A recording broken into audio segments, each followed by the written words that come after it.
Isang litrato ang ibinahagi ni Oyoboy Soto sa kanyang Instagram na kung saan ay makikita ang photo ng kanilang mga anak. 6 na ngayon ang anak ni Christine at Oyoboy dahil maayos din ang panganganak ng nasabing aktres.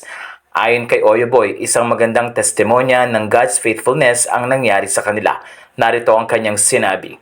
Testimony of God's faithfulness, you deserve all praise and glory, Lord Jesus Christ. Isaiah Timothy, September 3, 2024. Ipinanganak nga ang pang-anim na anak ni Oyoboy at Christine noong September 3, 2024 sa kasagsagan ng bagyo. Pero makikita ang pasasalamat ni Oyoboy na maayos na nanganak si Christine at maayos din ang lagay ng kanilang pamilya. Bumuhos naman ang napakaraming congratulatory messages mula sa kanilang mga kaibigan.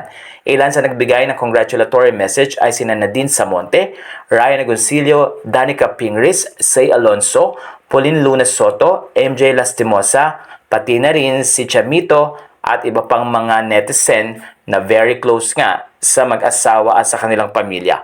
Ayon sa mga fans, patuloy ang paglaki ng pamilya Soto at talaga namang very hands-on si Christine at Oyo, lalo na sa pag-aalaga sa kanilang mga anak. Ayon din sa mga netizen, napansin nila na hindi kumukupas ang kagandahan ni Christine Hermosa. Matatanda ang last July 8 ay nagbigay pa ng mensahe para sa kanilang anniversary si Oyo.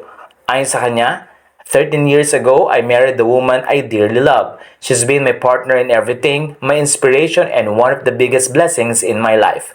She has shown me what true care and love mean. Now that our family is growing, I can't wait to continue showering our family with the same alaga she's been giving us all these years para kitang-kita ang alaga sa mga kids at ganda ni Andrea, just like her.